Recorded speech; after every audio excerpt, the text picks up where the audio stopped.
from Rixie. This is Debuff, and I'm your host, Steve Skeels.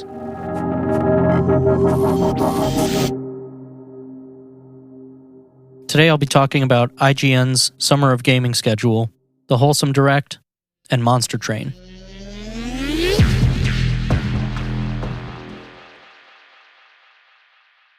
So IGN finally released their schedule for the Summer of Gaming 2020. The event will run from June 4th to the 24th and has quite a few days full of news. Basically looks like exactly what they had advertised, though maybe a bit shorter than what some people expected from the name Summer of Gaming. But that isn't to say that they don't have a lot going on. From their schedule, I counted over 20 exclusive gameplay segments, 16 new trailers, 7 unannounced games, 8 different charity streams, 6 partner and publisher showcases, 4 game previews, and 4 interviews. There's some anticipated games that I want to highlight, like Samurai Jack, Mortal Shell, Scarlet Nexus, Wasteland 3, and The New World. So far, I think the lineup is pretty great. There's a lot to look forward to, and most of it is in the first week of the event, so we should get a lot of info pretty soon. But even besides the new game announcements and footage, the other parts of the event sound pretty cool as well. The 4 interviews are with big names in gaming, but the 2 I'm most looking forward to are with Chris Avallone and John Romero. Chris Avallone worked at Obsidian and has worked on many RPGs from Fallout to Knights of the Old Republic. And John Romero, if you don't know, is the creator of Doom, so both of these people are pretty influential in the industry. Even the charity streams they have sound fun. Almost all of them are speedruns of popular games, which are always a good time to watch, and the one that is not a speedrun is a stream of Animal Crossing Celebrity Island Tours, which is just awesome.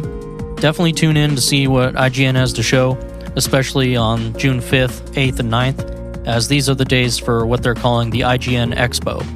The expos will have the bulk of the programming, but take a look at the schedule for yourself and see which days you'll be most interested in.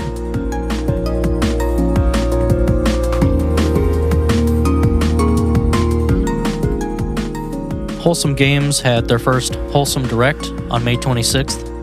Just to clarify, first and foremost, if you haven't looked into it, then you should know that this has nothing to do with Nintendo Directs, despite the name and the font they used. Also, obviously this might not be for everyone. I know different people have their own niche in video games, but I think this is a great example of another outlet pulling together its resources in order to show a different slice of gaming. While not everything shown appeals to me and probably won't appeal to everyone, I think if you like to play games that are more on the unique or chill side, then you should check this out. There are over 50 indie games shown off, some new but some already out. There's a lot of gameplay shown for each of them. They said at the beginning of the presentation that wholesome doesn't just mean cute and colorful, so I wasn't really sure what to expect, but there are definitely a few games that stood out to me and aren't the first thing I would think of when I hear the word wholesome. And I just want to mention 3 here. First is Seiri, The Beginning, which is a puzzle adventure game where you play as a small alien with telekinetic abilities. Seiri has crash-landed and must make friends with the native creatures to survive and uncover the secret of the planet. The art for this game looks beautiful, and my first impression is that it kind of reminds me of something like Ori, albeit in 3D, and the game looks more relaxed overall. The second game that I'm pretty interested in is Little Witch in the Woods, a pixel art life sim about a witch's apprentice named Ellie who must train over 3 years to become a full-fledged witch. Looks like it will be similar to the Atelier games, but with more of a focus on the training. I didn't see any combat in what they showed off, so it looks like it's going to be all about helping Ellie learn by interacting with the world. The last game I want to mention is Book of Travels, a really unique game where you roleplay a created character without a linear story path. They say you set your own goals and play style and venture out into their world as you see fit. The game is online with a limited number of players on each server, so it should feel pretty special when you find some other people and decide to set forth together and accomplish your common goals. Overall, I think there are definitely some interesting titles here, some that I didn't mention, and a lot that weren't just cutesy games. There's quite a bit of variety, and I definitely think it's worth checking out what Wholesome Games has for us in the future.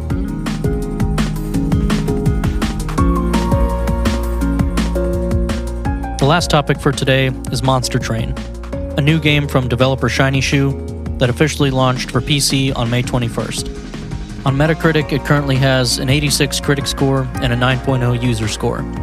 Steam reviews are overwhelmingly positive, and I tend to agree. This is a deck-building roguelike similar to games like Slay the Spire, but it brings a lot of its own ideas to the table and clearly has other influences. The basic story is pretty straightforward. Hell has frozen over, and you're on a train carrying the last burning pyre in order to restore it. Angels are attempting to intervene, and you have to protect the pyre on your way.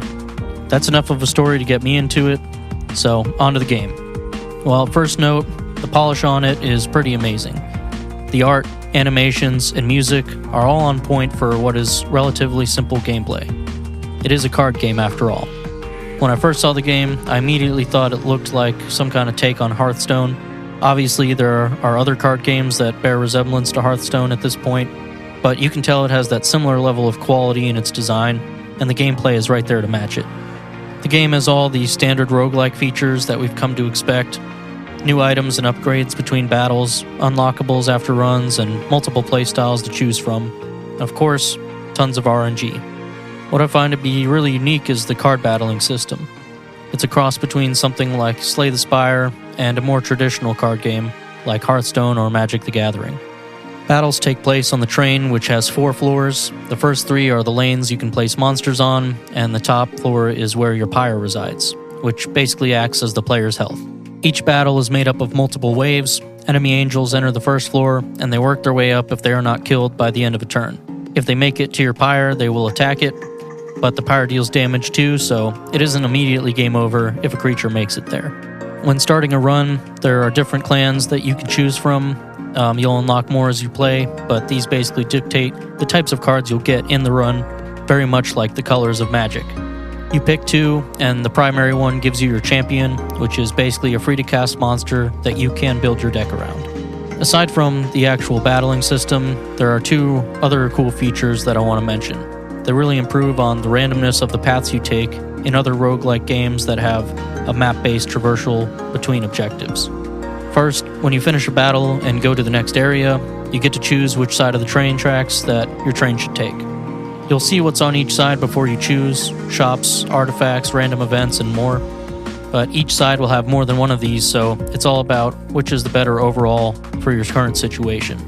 You pick a path, and then the best part is that you get to do whatever you want in any order. Pick up the gold that's at the end of the tracks, and then go to the shop that's at the beginning. It's great because you don't feel screwed like you would if you were forced to go to them in a specific order. Second, there is a great risk-reward system where you can make battles more challenging for better rewards, which are always shown to you before choosing to accept. This is great because you don't have to take a bad path just to go and try to fight the more difficult battles and get better rewards. Other roguelikes do this where you feel like you have to go through and go to certain events that you might not want to do just because you know that you'll fight one monster and might have better rewards at the end of it. The way Monster Train does it, you can just choose to do it when you feel you can handle it. Honestly, I could go on for much longer about this game, and I've only played for a handful of hours. There are a lot of intricacies to the gameplay that I've come to enjoy, but I think it's best for you to find that on your own if you play it. If you like roguelikes, card games, or both, then you definitely need to check this out. I already know I'll be dedicating a lot of time to it in the coming days.